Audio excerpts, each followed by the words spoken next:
எல்லா அக்கிரமங்களையும் செய்து முடித்த அமெரிக்க ஏகாதிபத்தியம் எந்த தேசிய இனத்தினுடைய சுயநிர்ணய உரிமையையும் இதுவரையிலும் ஒத்துக்கொள்ளாத அமெரிக்க ஏகாதிபத்தியத்தினுடைய வெளிவிவகாரத்துறை அமைச்சர் ஹிலாரி கிளின்டன் இலங்கையில் நடந்தது இனப்படுகொலை. அங்கே போராடிய புலிகள் தான் அந்த தேசத்தின் விடுதலைக்கு போராடியவர்கள் என்று ஒப்புக்கொண்டிருக்கிற காலம் இன்றைக்கு கனிந்து வந்திருக்கிறது. சூரியனை அஸ்தமிக்காத பிரிட்டிஷ் சாம்ராஜ்யத்தின் தலைநகரில் ஒரு மார்கழி குளிரில் 1000 பிறை கண்ட ஆக்ஸ்போர்ட் பல்கலைக்கழகத்தில் இந்த கொலைகாரன் ராஜபக்சே உரையாற்றுவதற்கு சென்ற பொழுது அந்த லண்டன் குளிரில் 40,000 தமிழர்கள் வழிமறித்து நாயே வெளியே போடா என்று சொல்லி விரட்டி அவன் லண்டனில் இருந்து வெளியேற்றப்பட்டான். அமெரிக்காவிலே இந்த நாய்க்கு பிளட் கேன்சர். ராஜபக்சேவிற்கு இந்த நாய் அமெரிக்காவிலே சிகிச்சைக்கு போன பொழுது போரிலே பெற்ற தந்தைகாயை இழந்த 3 தமிழர்கள் அமெரிக்காவின் புகழ்பெற்ற ப்ரூஸ் பெயின் என்கிற வழக்கறிஞர் மூலமாக ராஜபக்சேயை கொலை குற்றவாளியாக அறிவிக்க வேண்டும் என்று அமெரிக்க நீதிமன்றத்தில் வழக்கு தொடுத்த செய்தி கேட்ட மாத்திரத்திலே அமெரிக்காவில் இருந்து இந்த அயோக்கியன் தப்பி ஓடி வந்து விட்டான் இலங்கைக்கு.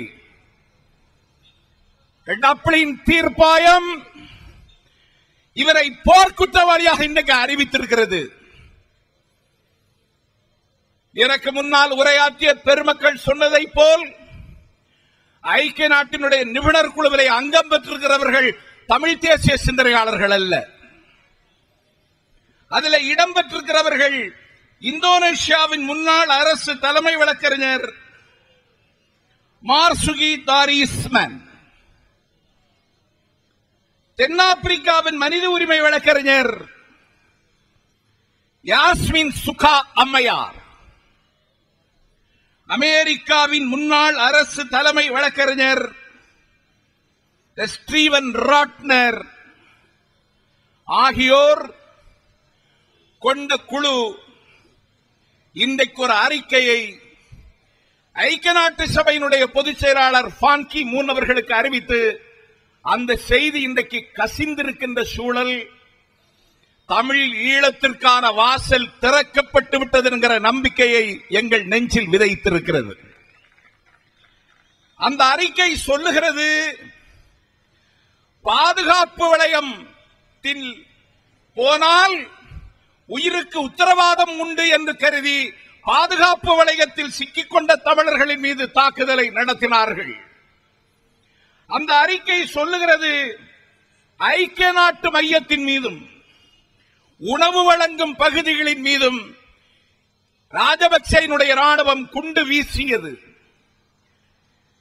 செஞ்சிலுவை சங்கத்தினுடைய கப்பல் நின்ற கடற்கரையில் குண்டுகளை வீசி அந்த கப்பலை தகர்த்து தரைமட்டமாக்கியது. வன்னி பகுதியில் எல்லா மருத்துவமனைகளின் மீதும் குண்டுகள் வீசி தமிழர்களை கொன்று முடித்தது. உணவு மருந்து விநியோகத்தை ராஜபக்சே தன்னுடைய அதிகாரத்தை பயன்படுத்தி எல்லா இடங்களிலும் முடக்கினான். கொல்லப்பட்ட மக்களின் எண்ணிக்கை இதுவரைக்கும் யாருக்கும் தெரியாது. போர் முடிந்தும் முகாம்களில் சித்திரவதை இன்னும் தொடர்கதையாகிக் கொண்டிருக்கிறது. விடுதலை புலிகள் என சந்தேகித்து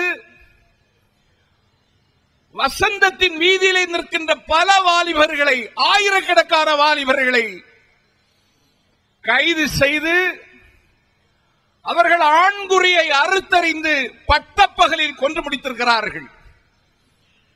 விடுதலை புலிகளினுடைய பெண் போராளிகள் என்று கருதி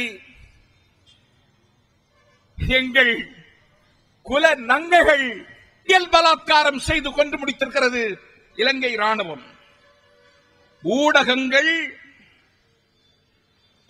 அரசு எதிர்ப்பாளர்களுக்கு எதிராக அடக்குமுறைகள் அங்கே கட்டவிழ்த்து விடப்பட்டன. அனைத்து அதிகாரமும்